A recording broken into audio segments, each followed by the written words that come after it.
Welcome to Rudetuna's Arcade. I'm your host RT, and today we're going to be taking a look at a PlayStation 2 hidden gem that came out only in Japan and never saw a stateside release. The game we're talking about today is Transformers Generation 1 Call of the Future. And if you notice on the screen, these are G1 Transformers, as in Generation 1, that were introduced to American audiences back in 1984. Now this version of the Transformers is to a lot of fans the best incarnation of the characters, mostly because of the time frame and its introduction of the cartoon and craze with collecting all the Transformer Generation 1 toys. Now at the time there were other robots around that did transform. Obviously I'm talking about the GoBots, and that was a thing back in the day, but let's be honest, you probably got made fun of when you showed up to a play date with your friends and showed up with GoBots instead of Transformers. But hey, let's be real, we all couldn't afford Transformers back in the day.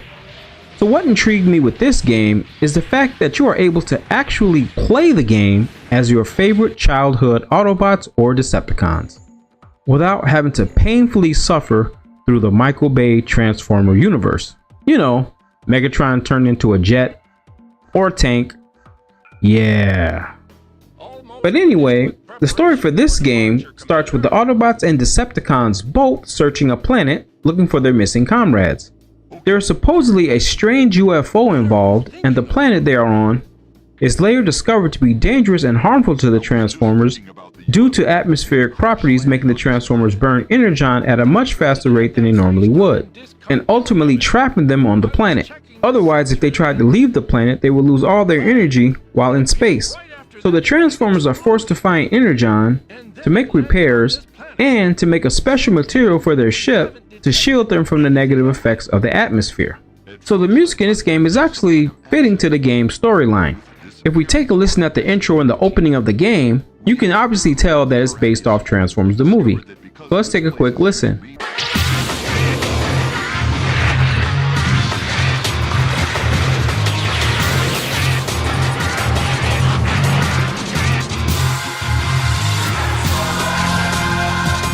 So it's kind of Transformers the movie, but then it's not Transformers the movie. But in my opinion, close enough.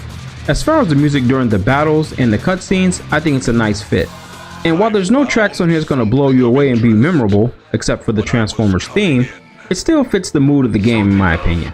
Now, one of the cool features that I think is definitely a love letter to the fans is the classic transition. You know, where the Transformer symbol spins around and lets the viewer see where the narrative and perspective will be shifting between the Autobots and Decepticons. I think this is a very important detail that they put in the game. As far as voices go, well, at least they are in English. But please don't expect Peter Cullen and Frank Welker to lend their iconic voices on this particular game. That voice! Megatron! I should have known. What do you want? What do I want? What kind of greeting is that? You're searching for the UFOs as well, correct? But to be fair, after a while you actually get used to the voiceovers. One thing that will shock you with the voices is, once you see a character that you know how their voice is supposed to sound, and you hear the actual sound of the voice that's on this game, it'll throw you off at the beginning, but you'll get used to it. When it comes to the voice acting delivering their lines, well, lots of times it can be pretty bad. Inside this Transformer before us is the very same Matrix that is inside me. What? Can that really be true? This is getting really interesting. Possession of the Matrix proves that one is the true Autobot leader. It's the crystal containing the wisdom of generations of Autobot leaders. If the Matrix is in Rodimus, this entire story could be true after all. Just like Wheeljack. What? That's enough. However, another love letter detail is during the game conversations, a lot of characters make a lot of references to events that happened in the 1984 three-part episode pilot titled More Than Meets the Eye, such as the battle at Sherman Dam, and the infamous battle at the power plant.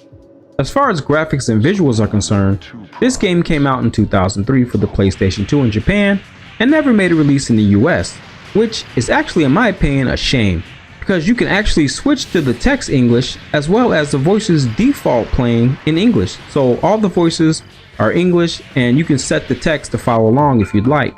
As far as the character sprites, in my opinion, I think they're accurate to their 1984 counterparts, along with spot on transformations, animations, and they replicate their vehicle or animal modes. As far as background and scenery, it can be repetitive and kind of washed out at times. The planet they're on is based off Earth, but kind of in a parallel universe. The transformation cutscenes are nice, and the cutscenes are done in classic PS2 fashion. You know, the stiff laughing, the classic call to action arm movements. We have to move out on the double. Choose members and let's set out. The animations during battle are nice, and it gives you the feeling that the Transformers are the actual size they should be in comparison to their surroundings. Another nice touch is the minions. And what I mean by minions is the characters that you beat up on during the game. There's a lot of nice throwbacks. You have familiar Autobots like Ironhide, Prowl, and if your Autobots beating them on Decepticons, you have the Conehead Jets, Thrust, Dirge, Insecticons, Constructicons, and so forth. So that's a very nice touch, putting in familiar characters in the game. So let's hop into the gameplay mechanics. And believe it or not, this is a beat 'em up game, so we have to remember that. Kind of a beat 'em up game mixed with Dynasty Warriors in a sense. There are surprisingly a lot going on in the area of fighting mechanics. For starters, each character has universal moves, including punches, kicks, combos, and you can actually throw the person off the ground, and you can attack your enemy while they're on the ground. On top of that, there are special unique attacks for each character. In the beginning, you can play the campaign as either the heroic Autobots or the evil Decepticons. As you progress through each level in the story, you will start to unlock new characters, depending if you pick the Autobot campaign or the Decepticon campaign. If you pick the Autobot campaign, you'll unlock Autobots, and same thing with Decepticons. What's really nice though is each character has their own unique transformations, playstyle, and energy attacks. So one thing to note, when you start a mission, you will select a primary leader and 2 computer control allies. One of the sucky parts though is you cannot switch between characters during the missions. They do give you this screen here where you can set them up in a formation and then start your mission. Personally, I didn't realize the difference wherever I put the characters, but here it is. After the mission is complete, you will be awarded with the Energon cubes you picked up during the mission and any other weapons along the way. Now you can spend the Energon you found to level up your characters and their weapons. One thing to note though is that you will, over the course of the game, unlock a lot of characters. And the bad part is you will not be allotted enough Energon to power up all, when I say power up, I mean max out all of your characters. So please choose wisely, because it is very possible to spend too many points on weaker characters or try to spread all the points out among all the characters and end up with under-leveled fighters towards the end of the game. Also, I would recommend you play this game on easy your first playthrough. And the reason being is it's going to take you a while and just how bad the controls are in this game. But more on that later. As far as attacks, each character can universally punch, kick, perform combos, etc. Also, each character has solo counter animation mini games. Basically, when you're being attacked by the character, you can hold down your attack button, let it go at a specific timing, and you'll go into this animation right here. And what it is a mini game where you mash punch and kick and deliver heavy damage to your opponent. And what's better than doing this lightning animation damaging your opponent? Do it with a buddy. If you're standing in proximity while you activate this move, your ally will join in on the fun and dole out double the damage. One of the standout features that I think they really did well in this game is the character uniqueness. Each character has their own unique signature attack, such as Optimus Prime's signature Plasma Axe from the original Pilot miniseries, as well as Megatron's Fusion Cannon Blast that is so powerful it even damages his allies. And each Transformer's special attacks correlate to their mate and their archetype. Each character also has a get off me kind of crowd control move that you can activate, and it does consume a little bit of energy when you use it. Also, when the Transformer is in their vehicle mode, and when I say vehicle mode, I mean if they're an animal, they transform into an animal. a plane, or whatever their vehicle mode is. They have 2 attacks they can access. For example, Optimus Prime can power rush when he's in his vehicle mode, and his second attack is he opens up his trailer just like the cartoon and fires lasers at opponents. Megatron, on the other hand, transforms and just obliterates everything in his path. You just have to experiment with each Transformer because all their attacks fit their 1984 counterparts for the most part. Now, to keep the game in balance, one thing to note is that shooting, using special attacks, attacking or moving in vehicle mode will consume energon. When you're out of energon, you only have access to robot mode and attacks with your hands and your feet. However, you can replenish health and energon by picking up items from defeating enemies and destructible boxes on the map. As cool as this sounds though, I think where the game starts to suffer is the horrendous controls. And I mean, the controls in this game are highly frustrating and clunky as all get out, even for 2003 standards. The hit collision while fighting enemies is kind of wonky, and when you block attacks, you are vulnerable from both the front and the back. And most of the time, you are double, triple, and even quadruple teamed by the enemy. And while you do have a quick 180 turn button, you can do it, but it's slow and clunky, and it doesn't even respond that well half the time. And your teammates, they are absolutely useless in this game. The only thing they're actually good for is maybe distracting the enemy to go beat up on them instead of attacking you all at one time. Other than that, they really don't help out too much in the game. And to make things worse, it seems like all the enemies on the screen always seem to attack you and only you at one time. So lots of times when I died in this game, I honestly felt cheated. Not because I didn't have the skill to play the game, it's because the controls would just not let my character do what I wanted to do. But to be fair, once you get used to the controls, the game is a lot more fun and engaging. But I have to say, there is a major learning curve. Now, to help you guys out, I have attached a link below in the comment section to a game facts guide with all the moves and move lists in the games. I definitely recommend you taking a look at this before you try to play this game. Okay, so at this point in the video, there are spoilers moving forward. So if you want to skip this section and are interested in playing the game and finding the story out on your own, you can skip to this timestamp here. And I'll meet you there. Otherwise, if you want to continue on with the story, let's get into it. So to put the whole game into context, a part we didn't talk about earlier in the video is the origin of the Zell-Quartz and Shockwave's ambition. So basically, in the year 2010, Shockwave, once loyal Decepticon scientist and tactician, grows increasingly disillusioned with Galvatron's madness and unstable leadership. Kind of like in the cartoon, you know, Galvatron's all over the place.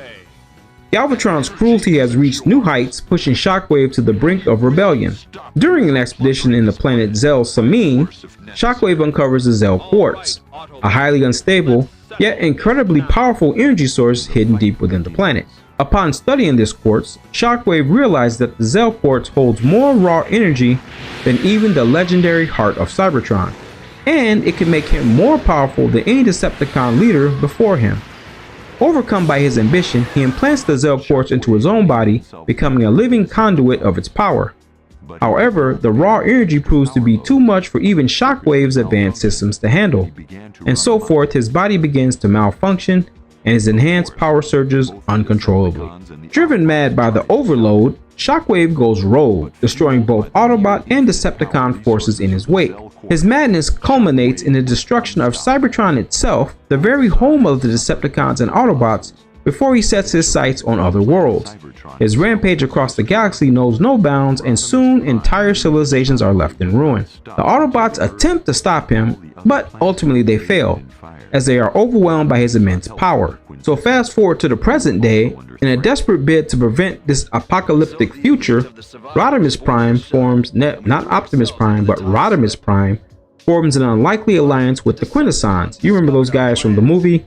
They had the tentacles and the many faces. These ancient race of beings who once manipulated Cybertron's creation, and while their intentions remain unclear, Rodimus understands that they possess the means to manipulate time travel itself. So with the Quintessons' help, Rodimus sends a small elite team back to the past to destroy the Zell-Quartz before Shockwave even discovers it, hoping to eliminate the catalyst for the devastation that will follow. The Autobots then send their finest warriors, including Cup, RC, and Rodimus Prime himself, to infiltrate the timeline and prevent Shockwave's rise to power. So the premise is set, so now let's go with the game. In 2003, both the Autobots and Decepticons detect an explosion in the sky, a spatial anomaly, caused by the arrival of visitors from the future, aka the future Autobots and Decepticons. Both factions, curious and concerned, send reconnaissance teams to investigate the source of the explosion on Zelsamine. That's the main planet that you're on playing the game. That's the main planet that's all this takes place on. The Autobots dispatch a team consisting of Optimus Prime, Wheeljack, and Jazz, who arrive to find the planet's sun emit strange electromagnetic waves. These waves cause all mechanical systems to malfunction, and as their shuttle crashes on the surface, they discover that the planet's unique energy is disrupting their systems. Meanwhile, the Decepticons also detect the disturbance. Soundwave and Starscream lead their own investigation, with Megatron arriving later via a malfunctioning space bridge. It's so cool that they actually brought the space bridge into this game, which causes significant damage to the Decepticon force's ship. Now the Decepticons realize the significance of the Zell Quartz and seek to secure it for their own use. They plan to steal the Autobots' energon supplies in a bid to repair their ship and further their mission. Meanwhile, Optimus Prime, Wheeljack, and Jazz find themselves at the mercy of a hidden trap, drawn into a battle with Soundwave and Starscream. Both sides struggle to gain an upper hand, all while trying to figure out what exactly is going on with the mysterious, unstable signature emanating from the planet. Eventually, during their investigations, both factions, Autobot and Decepticon, have an unexpected encounter with their future counterparts. As far as the Autobots go, Rodimus Prime, now the leader of the Autobots, arrive with Cup and RC in tow, and they are much older and hardened by their experiences. They immediately clash with the present-day Autobots, each side believing that the other to be a mere illusion or interference in their mission. As far as the Decepticons go, they also face off against Galvatron, Cyclonus, and Scourge, who have come from the future in pursuit of the same power source. Galvatron in particular actually reveals his identity to Megatron, but in a twisted move, he lies about the Zell Quartz. He tells Megatron that it is part of an Autobot doomsday weapon, manipulating him into thinking that it must be destroyed to prevent the Autobots from winning. Now, one thing to note here that I thought was a nice touch that the game did was during the conversation with Rodimus and Optimus Prime, Rodimus Prime already knows the future. You have to think of this as the in-between space between the movie where Prime dies and everything and Rodimus replaces him eventually, and the current day. So Rodimus Prime already knows everything's going to happen, and he tries to tell Optimus, but Optimus refuses and says one should not know too much about his future.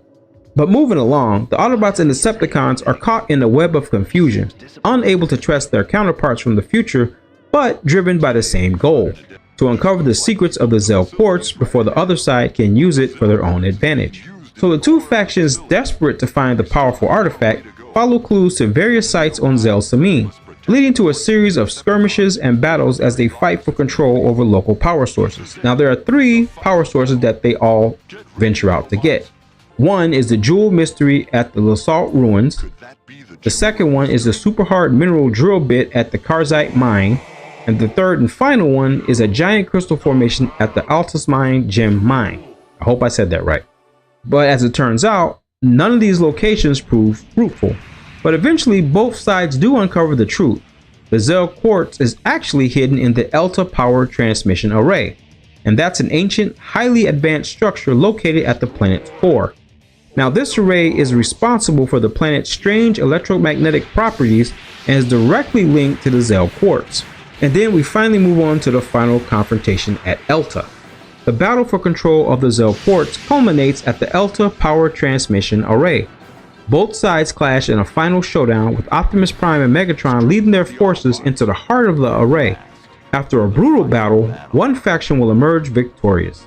And that depends on which faction you choose at the beginning of the game, whether you pick the Autobots or the Decepticons. Now if it's the Autobots, they intend to protect the Quartz. If you pick the Decepticons, they seek to harness its power.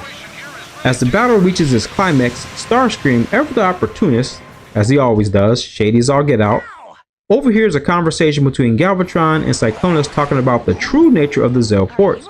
So in other words, they're explaining Galvatron and Cyclonus both know what the Zell Quartz is, and remember, Galvatron lied to Megatron and told him it was something else. But he didn't only lie to Megatron, he lied to all the present-day Decepticons. So Starscream would have been there to hear that lie. But he finds out that the quartz has power that, the same power Shockwave used, and, Starscream being Starscream wants to get that power. So Starscream, eager for power and ready to betray his allies, seizes the moment and steals the quartz, escaping into space before anyone can stop him. However, what Starscream doesn't realize is that the Zell Quartz is intrinsically linked to the Zell-Samine's atmosphere, meaning that the electromagnetic properties of the planet's sun are crucial for maintaining the integrity of the quartz. Without the protection of Zell-Samine's environment, the quartz begins to degrade and loses power. In other words, it's useless.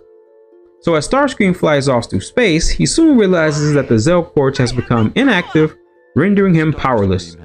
So now he's stranded in deep space, devoid of energy. Starscream is left to drift helplessly, contemplating the cost of his greed and betrayal. Kind of like in the episode of Starscream's Ghost, where he double crosses Unicron, and then he gets shot in midair in space by Galvatron, and he's just stranded in space, spinning around. Not dead, but just spinning through space. Now, the aftermath of the story, with Starscream's failure, the future begins to shift. Rodimus Prime, Cup, and RC, along with Galvatron, Cyclonus, and Scourge, basically all the future Transformers, disappear into the ether, and their mission has been averted. The Autobots and Decepticons from the present are left to reflect on the events that have transpired. So pretty much that's the story in a nutshell. Now, what did I think about this game? I am a huge fan of Generation 1 Transformers, always have been, always will be. I remember back in the day, the 1984 craze of the Transformers, begging my mom and dad for the toys, and it was just a good time. Transformers, more than meets the eye, that was huge. What made it so great was the fact that it was a brand new phenomenon. Like I said, they had GoBots and stuff, and Voltron, if you will, but Transformers was in a class by itself. Over the years, I feel like it's harder to find a legit G1 game that replicates the 1984 Generation 1 Transformers as well as this game does. One thing I have to say that kind of hurts the game in a big way is the controls. But if you love Transformers, it's worth it. I mean, the controls, the game is playable. And once you kind of get it down, get the patterns and get used to playing the game, I'm not going to sit here and lie to you and tell you the controls will feel like second nature, but you'll be able to get through the game. Also, there's save states at the end where when you save on your memory card, you can actually, it's not really a new game plus mode, but you can actually retain your stats when you get ready to load into a game. You just have to save it at the end where you can retain your stats. So eventually, I didn't play it that many times through, but I'm guessing eventually, if you want to play it that many times, you'll be able to max your characters out. The game's going to clock in at about 3 to 3.5 hours per campaign, so basically altogether 6 to 7 hours. But the game does bring back the nostalgia of the Generation 1 Transformers. I feel like this was better than the Xbox 360 Xbox 360 game they had with the Transformers back in the day. To me, if Generation 2 games, this is probably the one to play if you're going to play any. Overall, I can definitely recommend you playing this game. Just know the controls are going to suck, and the voices aren't going to be what you remember because they're not the same voices. But for what it is, I feel like it's definitely worth a playthrough. So that's going to do it for my review of the Transformers Generation 1 on the PlayStation 2 Japanese import. Please rate, comment, and subscribe so that way you don't miss any game reviews on this channel or any gaming news. And with that, guys, as always, take care of yourself, protect your inner peace, God bless you, we'll catch you on the next one. Thanks for watching.